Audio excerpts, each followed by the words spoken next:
tema esta mañana en los medios. Y bueno, es una declaración de él, no sé, tendrá algún nivel de molestia por algo en particular. Yo no diría si tengo que comer o no milanesas y buscar acuerdo comiendo milanesas. Yo lo que diría es, a ver, ¿qué es lo que dice la ley de financiamiento universitario? ¿Cuánto se gasta hoy en las universidades? ¿Y de dónde surgen los fondos para pagar esos recursos que se están pidiendo? Para mí esas son las preguntas, no si como milanesas o no como milanesas.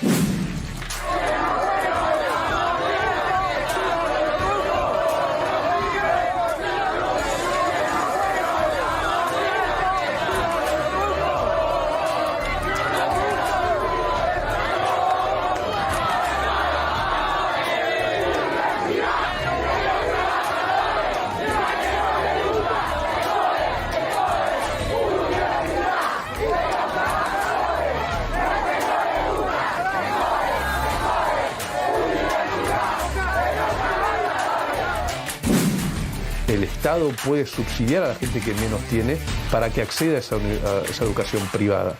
Pero no necesariamente el Estado tiene que tener los profesores y las aulas, porque si hoy la educación privada funciona y funciona súper bien. Y cuando a la gente le das la opción, tal vez elige la privada si se lo puedes pagar. Uno de los lugares allanados por la policía de la ciudad es en un galpón de la calle Perón, autorizado por la ciudad. Allí los vendedores pueden perder sus puestos, seguramente la mercadería que tienen, que es de origen legal, y probablemente queden en la calle. Yo hago plantillas alpargatas de las que estoy usando, señor. Ajá. ¿Ya? Esto hago yo. Usted vende esto, hace y los vende. Yo hago y lo vendo, señor. Es un compromiso que nosotros tomamos con 6.200.000 ciudadanos cuando dijimos vamos a apoyar a Javier Milei. Y apoyar a Javier Milei es apoyarlo con toda la vocación de cambio y con toda la fuerza. Es decir, porque decir apoyo esto no lo apoyo, me parece que esa especulación, digamos, si vos un decreto no lo votás, después votás a favor, votaste en contra del decreto de la ley de aumento en las universidades y ahora no sabes si vas a vetarla. Votás y no vetás. Es como ridículo. Bueno. Muy buenas noches a todos, bienvenidos a la noche de 24, bienvenidos a MMC. Ya estamos arrancando con todo. Obviamente toda la atención política está puesta alrededor del debate que se va a dar la semana que viene en el Congreso por la ratificación o el rechazo al veto presidencial a la ley de financiamiento universitario. Y la pregunta, que ahora la vamos a discutir con Federico Aurelio y con Gustavo Marangoni, dos expertos politólogos, y van a ver la última encuesta que maneja Aresco, Aurelio, es por qué Milei va tan fuerte, tan a fondo con la discusión de, nuevamente, en un tema muy delicado, donde las encuestas están mostrando rechazo al veto presidencial, lo mismo que pasaba con jubilaciones. ¿Por qué va a fondo? Y vuelve a tensionar todo el sistema político. Y si hay un símbolo, si Milei, más allá del costo fiscal de esta medida, que es muy menor, la de recomponer el presupuesto universitario este año, lo que está haciendo es una pulseada política y tensionando para que se definan quiénes están de un lado y quiénes están del otro. Cuando uno ve el presupuesto universitario, efectivamente, el aumento que dispone la ley de financiamiento universitario es 0,14 del PBI. 0,14 del PBI. Son números muy pero muy chiquitos que claramente es distinto a lo que se planteó en su momento con el aumento de jubilaciones, que era para este año 0,4% del PBI, pero para el año que viene era 1 punto del PBI. Es decir, el tema de la nueva fórmula de actualización de jubilaciones que había propuesto el Congreso tenía un impacto fiscal mayor este año y mucho mayor el año que viene. En este caso es algo muy chiquito. Estos son los números de la Oficina del Presupuesto del Congreso, un área técnica que nutre, por ejemplo, a parte de la Secretaría de Hacienda actualmente.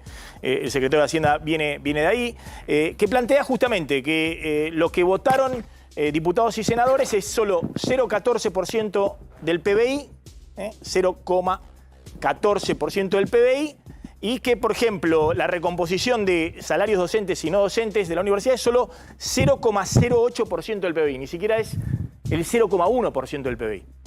Y otras cuestiones en la recomposición para gasto de funcionamiento, 0,02% del PBI, y en el caso de actualización respecto al año pasado, 0,04%. Es una partida muy chiquita del presupuesto, y sin embargo Milei juega a fondo.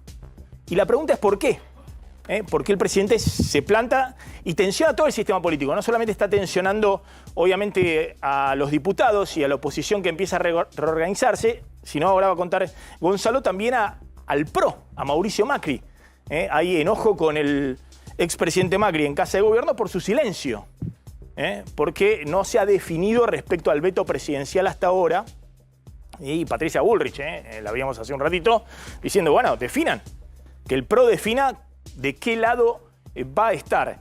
Bueno, Federico Aurelio, gracias por venir. Gustavo Marangoni, gracias. ¿Qué están viendo detrás de la pulseada, la nueva pulseada, ¿no? Parece que son rounds que quiere salir a pelear Milei todas las semanas. Fue el tema jubilaciones y ahora es el tema veto a la ley de financiamiento universitario. Y son rounds que van a seguir sucediéndose permanentemente, porque estamos en la etapa de la gestión del gobierno donde se están tomando las decisiones del plan de gobierno que tiene Milei. Y vos preguntabas, ¿por qué Milei no cede? Porque Milei tiene un objetivo irrefutable para él, que es el déficit cero. Y para llegar a ese déficit cero, ajusta partidas. Y ahí se genera, en los que lo acompañan, obviamente los que no lo acompañan no están de acuerdo ni en la política en general, ni en particular, pero una parte de los que lo acompañan te dicen, yo estoy de acuerdo con el déficit cero. Entonces vos le planteás, bueno, listo, ¿qué partida de gasto le vas planteando cada una de las posibles partidas de gastos que se pueden recortar? ¿Estás de acuerdo con el recorte, con reducir la movilidad jubilatoria? No. ¿Con limitar el aumento del presupuesto universitario? No.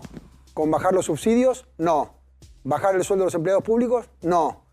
Entonces, no hay ninguna de esas decisiones de ajuste necesarias para llegar al déficit cero que tengan un acuerdo mayoritario. Y ahí está el gran desafío del gobierno, que en la medida tomó la decisión de las universidades, obviamente había más gente en desacuerdo que de acuerdo. Le va a pasar con la universidad y le va a pasar con todas las medidas de ajuste que va a seguir planteando en el objetivo del déficit cero, porque hay una parte del relato que una parte de los que lo acompañan no están coincidiendo con lo que tiene que suceder, que es necesita ajustar la partida de gastos para llegar al déficit cero. Entonces, o estás en desacuerdo con el déficit cero o tenés que estar de acuerdo con ajustar alguna partida de gastos. Gustavo, ¿qué estás viendo, ¿no? Milei ahí divide la sociedad. Dice, bueno, ¿quién está de un lado y quién está del otro?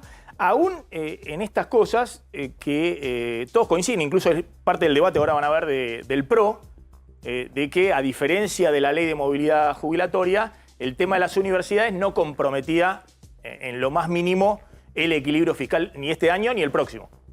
Es que en este caso el tamaño no importa.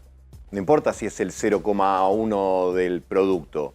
Lo que importa es justamente que no se manche la pelota, diría Diego, ¿no? Que es el equilibrio presupuestario. Milei puede hasta desinteresarse de otras cuestiones vinculadas al gobierno o a la administración, pero no de esa, porque ahí es donde funda su legitimidad. Ahora, en los focus uno registra algunas cosas. Ha cerrado, no sé, el INADI, el Ministerio de la Mujer, TELAM, y salvo los involucrados, no pasó nada. Pero hay dos temas que raspan, no es una catástrofe, pero raspan la imagen del gobierno y del presidente, que es los jubilados y la educación. ¿Por qué? Bueno, porque son valores transversales y porque de alguna manera hablar de jubilados y hablar de universidades, de docentes, de educación pública tiene prestigio. Entonces ahí me parece que hay un elemento que hay que seguir. Porque creo, además, que empieza a haber cierto desacople entre economía y política. Los indicadores económicos, los que vos seguís y nos explicás permanentemente, le viene dando buenas noticias al gobierno. Ahora, en la política algunos empiezan, en la opinión pública, en la sociedad, algunos empiezan a decir, che, está bien el tema macro, pero a mí me está costando. Sobre todo sectores medios, a los que el fin de mes se les hace más difícil porque el cambio de precio relativo, los servicios le demandan mucho más de su ingreso, les queda menos ingreso disponible para otras cosas, cuesta. Entonces ahí se está dando, me parece, una batalla. Por lo tanto, no sería la primera vez que un gobierno que tiene transitoriamente, por más tiempo, veremos, resultados en el ámbito macro, empieza a tener cierto ruido en lo micro. Y yo creo que esa instancia es la que empieza a transitar la administración de Milei. A ver, lo sumo a Gonzalo con lo que ha pasado con el tema Macri, ¿no? Que están todos esperando la definición del bloque del PRO, porque hoy hacen el conteo. Obviamente en senadores hay más de 2/3 para rechazar el veto presidencial a la ley de financiamiento educativo, pero la batalla se va a dar como con jubilados en diputados, donde en su momento para frenar el aumento jubilatorio Milei consiguió los 87 héroes, entre comillas, que eran 5 diputados radicales más todo el bloque del PRO. ¿Hoy tiene o no tiene los números para ratificar el veto presidencial? ¿Tiene 87 héroes, entre comillas, para ratificar el veto presidencial, Milei? Hola, Maxi. No. No, el PRO no va a acompañar, a lo sumo habrá algunos diputados sueltos esta iniciativa. Y uno de las cuestiones troncales tiene que ver con la intromisión, como lo consideran, de Javier Milei y La Libertad Avanza en la interna partidaria que tiene adelante el macrismo entre Mauricio Macri y Patricia Bullrich. Además, obviamente, de una serie de promesas que el gobierno no le cumplió a los gobernadores de ese espacio, a Rogelio Frigerio, Ignacio Torres, Claudio Poggi, Marcelo Rego y el propio Jorge Macri. Todo ese cóctel hace que en esta cuestión no vayan a acompañar, pero además hay otro tema. Cuando se llevó adelante el famoso asado de los 87 héroes, nadie del PRO, como tampoco los radicales, que te adelanto, de esos 5 solamente uno va a acompañar el veto. Campero, los otros 4 van a votar en contra. Nunca les preguntaron, o mejor dicho, les quisieron imponer mediáticamente el discurso de esto es el dique de contención para evitar cualquier avanzada en cualquier cuestión que la Casa Rosada no quiera. Y era un número que se había conformado solamente para el tema jubilaciones. ¿Cuál es la posición de Macri con el tema del veto? ¿Va a definir su posición? Porque algunos dicen, si Macri dice... sale a decir hay que rechazar el veto, ya se enemista totalmente con Milei. Y aparte corre el riesgo Macri de que haya muchos diputados del PRO que no lo acompañen, es decir, que efectivamente se alineen con la Casa Rosada, sobre todo diputados que se alinean con Patricia Bullrich o incluso algunos que quieren hacer los deberes o que han votado en contra de la ley de financiamiento universitario cuando se discutió en diputados. La cuestión troncal acá es cuántos diputados del PRO se verían afectados por lo que suceda de no apoyar una ley de financiamiento para las universidades en ese sentido. ¿Por qué? No hay que pensarlo en términos de bloques, sino en términos de el lugar de origen de los diputados. Para un diputado que vive en el conurbano bonaerense es mucho más simple votar a favor del veto que para alguien que es de la ciudad de Córdoba, de la ciudad de Mendoza, de la ciudad de Santa Fe, de la ciudad de Río Cuarto, por unas cuestiones que van vinculadas al arraigo que tiene la Universidad Nacional de Córdoba, la Universidad Nacional del Litoral, etcétera, etcétera, etcétera, en sus respectivas provincias. Hoy hubo un tuit de Fernando Andreis, que es una de las manos derechas de Macri, fue el secretario general de la presidencia. Jefe de asesor de gobierno de la Ciudad de Buenos Aires. Es el que le organiza absolutamente todo el armado político a Macri. Ese tuit, que lo estamos viendo, llamó mucho la atención. Sí, se refiere a todo el oficialismo, a toda La Libertad Avanza. Lo conversé con fuentes muy cercanas. Pero léelo porque es un mensaje directo. Como el escorpión. Estamos en la época donde los dirigentes políticos envían tweets con mensajes o de advertencia o de amenaza. Lee el tuit. Como el escorpión que mata a la rana que lo está ayudando a cruzar el río, no pueden resistirse, está en su naturaleza. hace referencia al cuento de la rana y el escorpión, en el que la rana le dice al escorpión, no te llevo porque me vas a picar y me vas a matar. El escorpión le dice, no. Y el escorpión termina haciendo eso porque no puede con su naturaleza. Bueno, pero ¿está enviando un mensaje a quién? A toda la libertad Santiago avanza. Caputo, a toda la Karina libertad avanza. Milei. A toda la libertad avanza. No es dirigido a una persona porque en realidad es una forma... Ojo con esto porque Macri dejó trascender ayer en notas en el diario Clarín, después fue desmentido, que no eran declaraciones de Macri, que estaba cansado de ir a comer milanesas y que no le respondieran y que el PRO siempre tuvo como bandera la educación pública. Es cierto que durante el gobierno de Macri el financiamiento de las universidades estuvo entre 0,7 y 0,8% del PBI. Se mantuvo en el máximo de la última década. No hubo ajuste sobre las universidades en el gobierno de Mauricio Macri.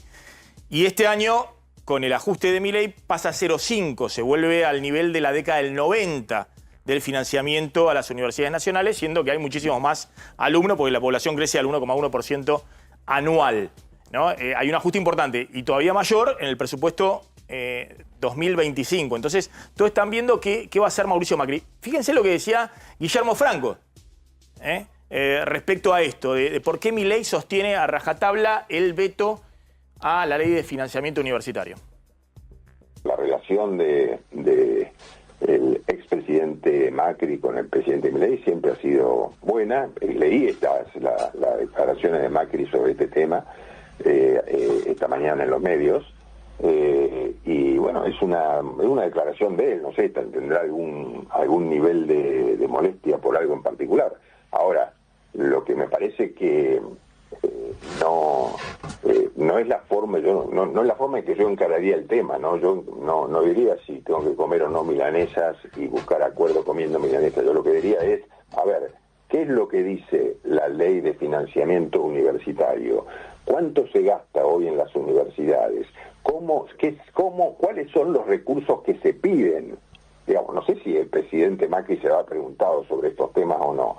Y digo, ¿y cómo y de dónde surgen los fondos para pagar esos recursos que se están pidiendo? Para mí esas son las preguntas, ¿no? Si como milanesas o no como milanesas, ¿no? Me parece que es una cuestión de fondo. Y no es que el PRO siempre haya defendido la educación pública. Yo también la he defendido toda mi vida y los que integramos el gobierno del presidente Milei también, y la Libertad Avanza, que es un nuevo partido político que ha obtenido recién su personería también, pero la defendemos a la educación pública con un sentido lógico y un sentido de eficiencia. ¿Lo pone en jaque Milei a Macri? Algunos dicen, no, bueno, pero Milei necesita cerrar con Macri, si no se queda sin nada. Y otros dicen, no, lo está poniendo en jaque. Porque uno tiene la impresión de que Macri, en vez de enviar mensajes cifrados en los medios de comunicación amigos o a través de los tuits de Fernando Andrei, debiera definir según sus principios. Es decir, o apoya al gobierno porque cree que efectivamente ideológicamente es su gobierno para apoyarlo, o apoya la educación pública porque considera que es un principio del PRO. Pero en el medio se queda y todos dicen, che, ¿Macri no está discutiendo cargos? ¿No dijo públicamente que quiere sacarle los cargos que Milei acordó con Massa en áreas estratégicas y que quiere esos cargos para gente del PRO? Entonces queda como el expresidente mendigando cargos, espacios en el gobierno, o me equivoco. ¿Quién hackea a quién? ¿Milei lo hackea a Macri o es Macri el que le está advirtiendo a Milei, mirá que te vas a quedar solo, que te vas a quedar solo frente al kirchnerismo, frente al peronismo? Yo creo que es una partida de ajedrez donde los dos están haciendo jaque. Saben que hay un electorado compartido, saben que hoy, por ser el presidente, Milei lidera ese electorado compartido, pero también saben que si hubiera una fragmentación, eso le generaría una grave dificultad en la gestión de gobierno a Milei. No solamente desde la óptica de lo que estamos evaluando acá, de la aprobación o no de las distintas leyes, sino también desde la óptica de la elección legislativa que se viene el año que viene, donde una potencial fragmentación del espacio Milei más Macri o barra PRO le puede generar dificultades electorales. Entonces, ambos están, cada uno con sus herramientas, presionando al otro para llegar, Macri para negociar las cuestiones que él considera y Milei para que se aprueben todas estas decisiones de gobierno que requiere sí o sí todos los diputados del PRO. ¿Gustavo? No es la uva, no son las milanesas, es la capital. El primero que le hace jaque es Milei. Recordemos que hace un mes o 2 meses... Macri está preocupado porque Milei con Karina Milei y el acto del otro día en el Parque Lezama le está advirtiendo que puede ir por la capital. Puede ir por el primo Jorge Macri. Antes del acto de Parque Lezama, cuando empezaron las versiones de Adorni senador, del armado en la capital, de las listas, a ver, ¿dónde nació Juntos por el PRO, perdón? ¿Dónde nació Macri? A ver, en la política vos considerás que determinados territorios o son tuyos, puede sonar muy patrimonialista, pero los políticos hablan de esa manera y decir, che, pará, yo nací acá, tenés que conversar estos temas conmigo. Después, o el otro puede decir, cambió la realidad, hay un nuevo comisario en el pueblo, no te creas el dueño de tal cosa. Particularmente me cuesta mucho comprender esta paritaria entre el expresidente y el presidente si no involucro el tema de la ciudad de Buenos Aires. Ahora hay un dato no menor, Maxi, que Mauricio Macri solamente tiene un puente con Javier Milei. Después vos ves el resto del gabinete y con Caputo, a pesar de haber sido su ministro, está casi todo mal. Con Guillermo Franco ni te cuento.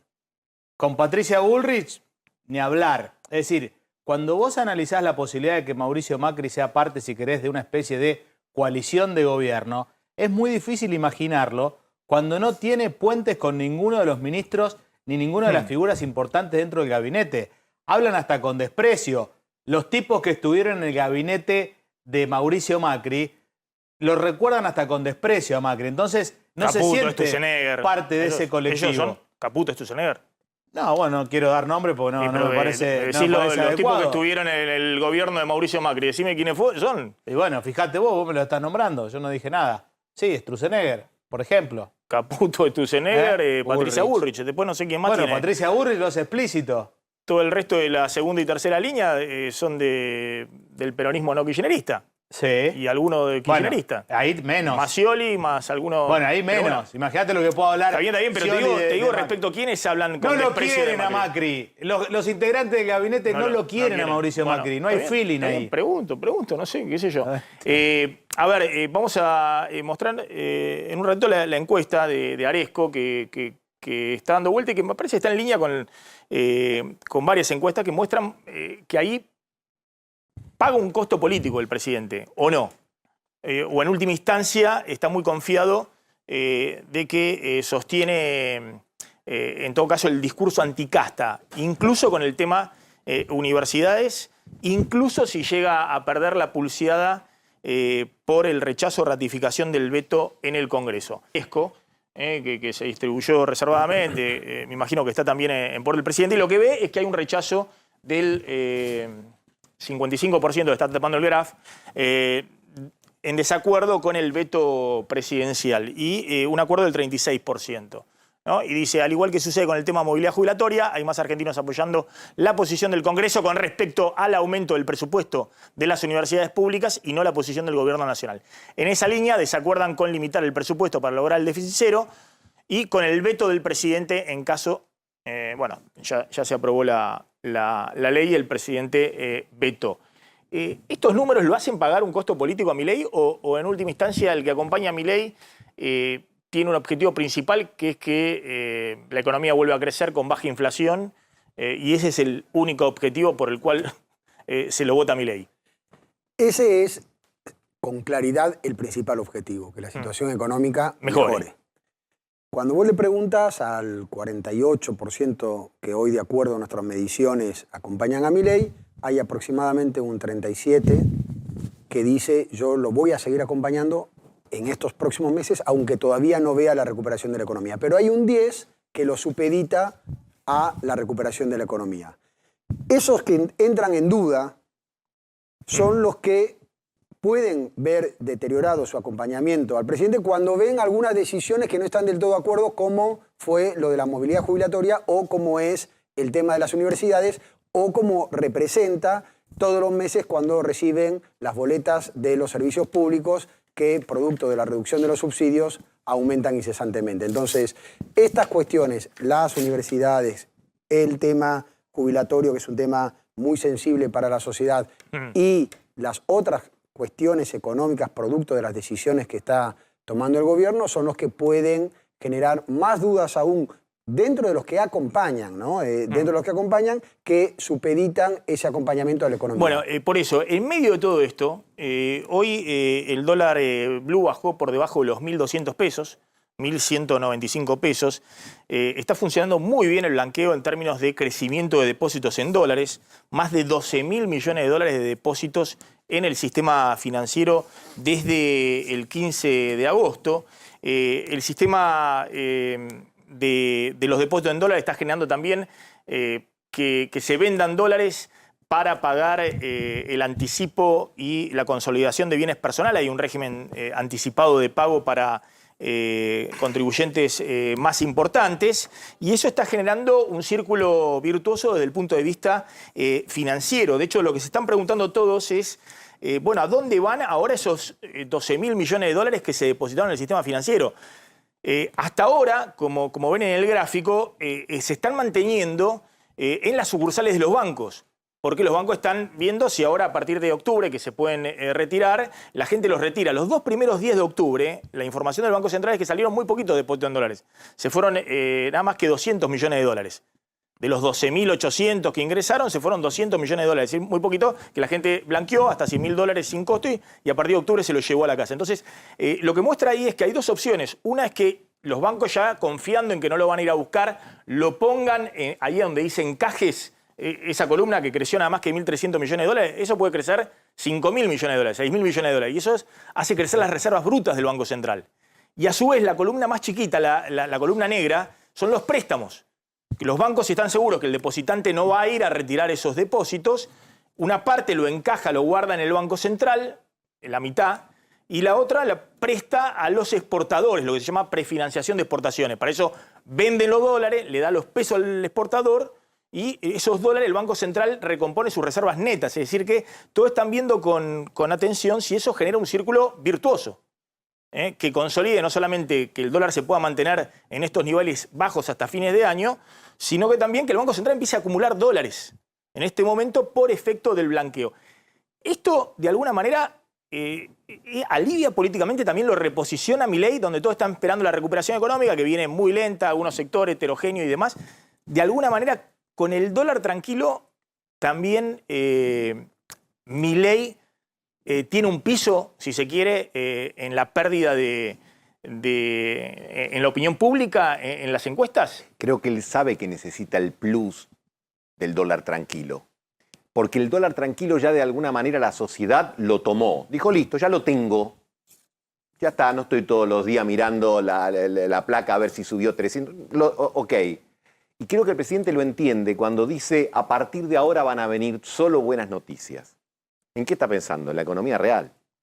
Me imagino que toda su intención debe estar en que se traduzca en el ingreso, en el consumo, sobre todo pensando, voy a simplificar, sobre todo pensando en la clase media, porque en los sectores más postergados reforzaron fuertemente las partidas de aguache y tarjeta alimentos.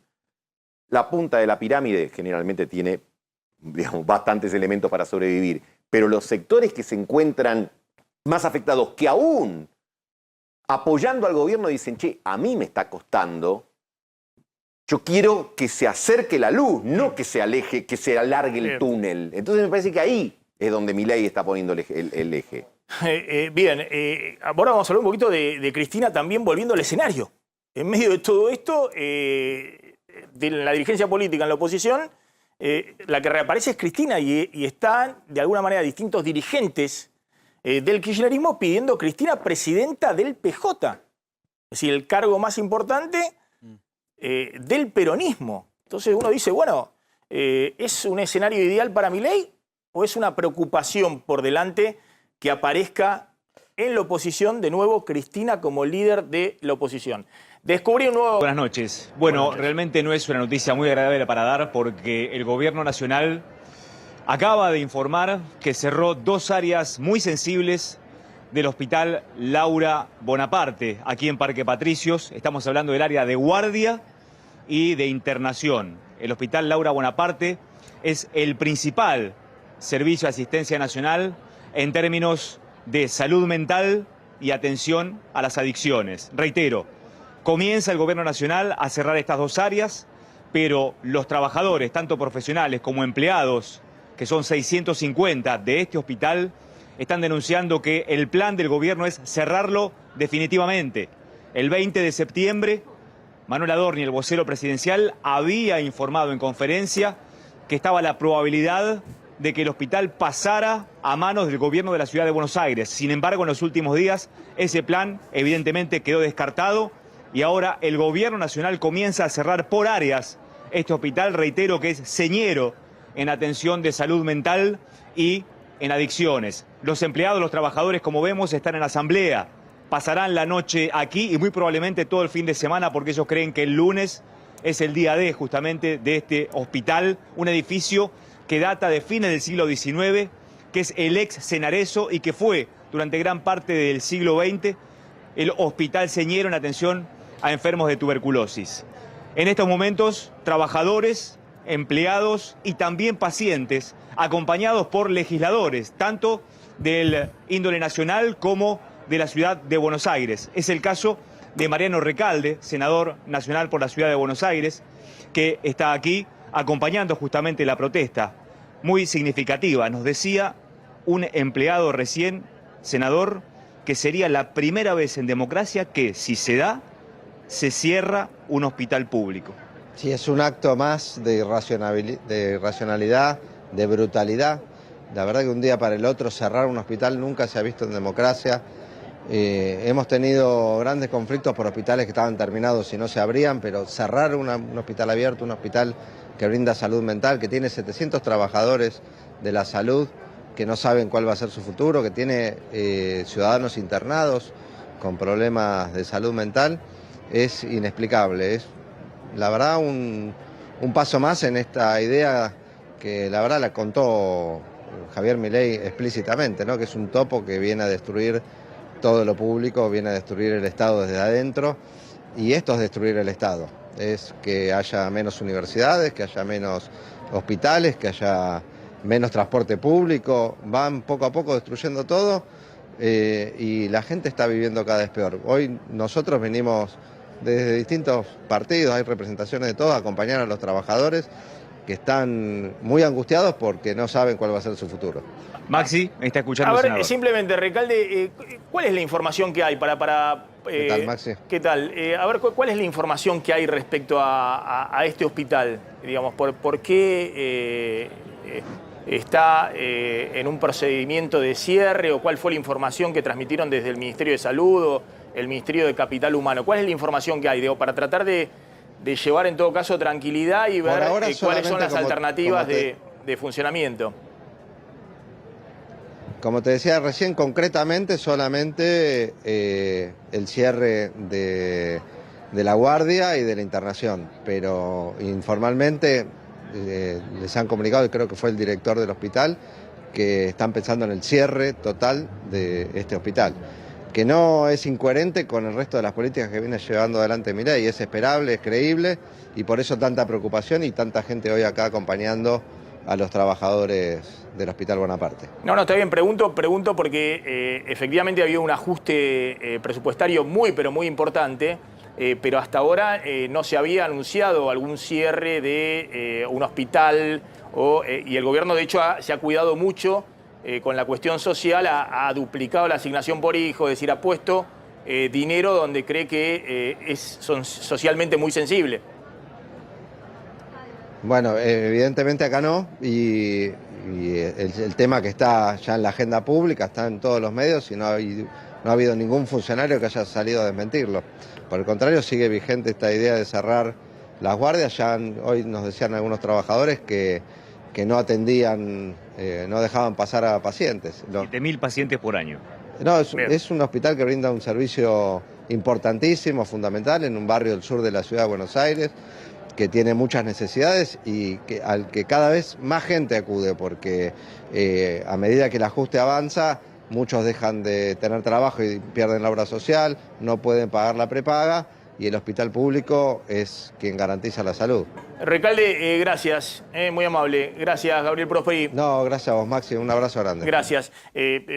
Dejamos para después la discusión de Cristina, no me parecía preguntarle ahí, pero bueno, hay un sector del kirchnerismo que está posicionando a Cristina, ¿no? Que está enfrentada con Kicillof, con el gobernador de la provincia de Buenos Aires. ¿Cómo reconfigura eso el esquema político? Vamos a ir a la tanda y vas a contar un acercamiento entre el gobierno y Mauricio Macri de último minuto. Sí, así es. Así es, Maxi. En las últimas horas, una novedad importante, pensando en el Congreso la semana que viene, que tiene que ratificar o rechazar el veto presidencial a las universidades. Tanda y volvemos. Hay una información respecto a Macri y a Santiago Caputo, el asesor estrella de Javier Milei. Así es, Maxi. En los últimos 10 días hubo al menos 2 encuentros. Uno sucedió hoy por la tarde entre el expresidente y el asesor presidencial. Y en esa lógica tenés que entender el tuit del exsecretario general de la presidencia, Fernando de Andrés. ¿Qué te quiero decir con esto? Está todo mal entre el PRO y la Libertad Avanza. Mauricio Macri tuvo una concesión. Está la información de que Macri se reunió con Santiago Caputo y después de esa última reunión está el tuit de Fernando Andrés. Exactamente. Esto de, a ver si podemos ver el tuit. Y algo muy importante que hay que entender de esto. No deja ser de Escorpión. Sí, hay algo muy importante que hay que entender esto. Santiago Caputo para Mauricio Macri es la persona más, como digámoslo, tóxica y nociva que tiene la administración de Javier Milei en este momento. Que se haya reunido al menos 2 veces es una muestra del expresidente para con la persona más importante después de Karina Milei y obviamente Javier Milei que tiene este gobierno. ¿Eso dice quién? ¿Eso dice Macri? Eso dice Macri, miembro del Triángulo de Hierro. Imagínate cómo quedó la situación para que después tenga que salir de Andrés a decir este tuit. Así que yo viendo esto y teniendo en cuenta lo que me comentaban recién por teléfono, no hay forma que el PRO banque el veto presidencial. Hacete la idea que Milei va a tener que recurrir a la justicia para intentar frenar el presupuesto universitario. Bueno, vamos a ver qué pasa. Tampoco es fácil para los diputados del PRO que votaron contra la ley de financiamiento votar ahora contra el veto presidencial. Me imagino que no es fácil el posicionamiento para los diputados del PRO si llegan a votar en contra del Bueno, en este del veto caso, presidencial. Que es una decisión apoyada por la mayor parte de la sociedad, no es tan complicado como si fuera otra cuestión, ¿no? Es decir, si vos le decís apoyar al gobierno o no, los votantes del PRO quieren apoyar al gobierno. Ahora, en este tema en particular, no están del todo convencidos. Bien, tenés un dato adicional con el tema del veto. Es necesario los 2/3 de la Cámara de Diputados para rechazar. Sí. A ver, para ratificar la ley se requieren los 2/3 de la Cámara, del Senado y de la Cámara de Diputados. En los últimos días trascendió que el gobierno, si es ratificada la ley, tiene la intención de recurrir a la justicia. Bastante complicado que en tribunales el gobierno pueda tener un fallo favorable, teniendo en cuenta que tanto el veto como la ratificación por parte del Congreso son facultades que tiene el Poder Ejecutivo y el Poder Legislativo. El Congreso no estaría haciendo nada contrario a la ley. Por lo tanto, hay que ver con qué argumentos el gobierno va a la justicia si diputados y Senado ratifican la ley, algo que es bastante complicado que pueda tener un fallo a favor, llevando el tema al terreno de tribunales. Me explicaban que había dos ideas. La primera, ir sobre el reglamento de la Cámara Alta del Senado, que dice que toda ley que tiene que ver en materia presupuestaria tiene que tener en su dictamen de dónde salen los recursos, porque eso a la vez es lo que dice la ley de responsabilidad administrativa financiera. Y ese es el otro punto, además del que quiere agarrarse el gobierno, porque dice que en uno de los artículos de esa normativa se establece, de vuelta a lo mismo, que en todo gasto que sanciona el Congreso tiene que estar determinado de dónde salen los fondos. Pero tenés antecedentes de otras leyes, justamente la Administración de Libertad Avanza, que esa especificación no la tiene. Así que no en casos de vetos ni en casos de ratificaciones de leyes, pero en otras cuestiones vinculadas a tratamientos en diputados o en el Senado, muchos partidos políticos fueron a la justicia a objetar cuestiones similares, sobre todo de reglamento y demás. Nunca hubo un fallo a favor de ese tipo de planteos. Fíjense lo que dijo Marcos Galperín. el presidente de Mercado Libre. El Estado puede subsidiar a la gente que menos tiene para que acceda a esa educación privada. Pero no necesariamente el Estado tiene que tener los profesores y las aulas, porque si hoy la educación privada funciona y funciona súper bien. Y cuando a la gente le das la opción, tal vez elige la privada si se lo puedes pagar. ¿Lo ves como complementario o como contradictorio? Digo, No, hoy en día necesariamente es complementario porque la enorme mayoría de la gente estudia en la educación pública. No hay capacidad para que el sector privado eduque a toda la gente. Hay que entender algo, por eso me interesa la opinión de Aurelio y de Marangoni. Como el 50% de la sociedad es pobre, hoy, a diferencia de otras épocas, uno mira a quienes están estudiando en la universidad pública y están los tres quintiles más bajos, digamos. Es decir, el 60% de los estudiantes son prácticamente clase media baja y baja, según la línea de pobreza del INDEC. En otra época no era así. Obviamente esto en la universidad pública, en las universidades privadas no, hay un peso mucho más grande del primer quintil, el 20% de mayores ingresos de la sociedad. Entonces, y uno ve que la universidad pública sigue siendo elegida, la universidad pública, no los colegios públicos ni secundarios ni primarios, pero sí la universidad pública, por encima de las privadas, aún para sectores socioeconómicos medios y alguien que puede pagar la privada. Acá estuvo el representante el otro día de Somos Libres, de los libertarios de medicina, y le pregunté por qué vas a la Facultad de Ciencias Médicas de Medicina de la UBA, porque es la mejor del país. Me respondió ni la Austral, ni el CEMIC, ni las otras privadas. Y estaba la representante de Ciencias Económicas también de Milei en la Universidad de Buenos Aires, porque es para mí el mejor lugar para estudiar economía, dijo acá. Entonces me parece que, ¿qué opina la sociedad respecto a esto? Es cierto que hay una opción de colegios y escuelas privadas que lo puede pagar, pero ¿pasa lo mismo en el nivel terciario o universitario como valoración por parte de la sociedad? No. En la cuestión universitaria, la valoración de la UBA en particular y de las universidades públicas en general es excelente. Es justamente lo que te mencionaba. Hay distintos factores. Están los que la tienen que elegir por una cuestión económica y las que la eligen por cuestiones académicas. Entonces, por eso el apoyo es transversal y supera cualquier cuestión de la ideología política que pueda tener sobre el nivel de intervención del Estado. Tiene un gran nivel de reputación, una historia reciente de reconocimientos en todo el mundo, que los argentinos colaboran al respecto con la vocación de estudiar ahí. Los padres en el colegio primario, secundario, muchas veces eligen lo privado para escapar de los paros. Porque hay clase. Pero en la universidad eligen la excelencia. Esa es la explicación.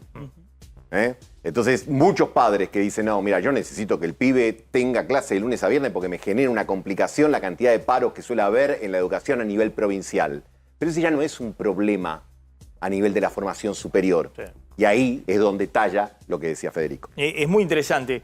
Además, con la crisis económica en los últimos años, y sobre todo con la aceleración inflacionaria de este año y las tarifas y todo el tema de la restricción presupuestaria, ha habido un vuelco hacia la escuela pública de nuevo, forzado. Y esto lo dicen las provincias. Pues el Estado Nacional no brinda educación primaria ni secundaria, básica. Solo brinda educación terciaria o universitaria. Tenés un comunicado, sí. Sí, comunicado del Ministerio de Salud, salió hace minutos nada más, donde explica la versión del gobierno de lo que está sucediendo en el Hospital Bonaparte. A ver, rápidamente, sí. Sí, lo que sostiene básicamente es que están haciendo una reestructuración del nosocomio, están haciendo una redistribución de, obviamente, el personal y de los recursos, teniendo en cuenta la baja cantidad de pacientes que tiene, según lo que dice el Ministerio de Salud, ¿no? Que dice que hay 19 pacientes diarios siendo atendidos en ese Está bien, pero a ver, la frase más importante es el último párrafo, dice el Ministerio de Salud garantiza la continuidad de los tratamientos de los pacientes internados. ¿Esta es la frase más importante? Sí, es decir, no se cierra el centro de salud, sino que se garantiza la continuidad del tratamiento de los pacientes internados. Sí, lo que estamos charlando fuera de ahí. Perfecto. Gracias Marangoni, gracias Aurelio. Gracias. Bueno, nos estamos retirando. Se quedan con Pablo Caruso y equipo. Nos reencontramos el lunes. Tengan todos muy buen fin de semana.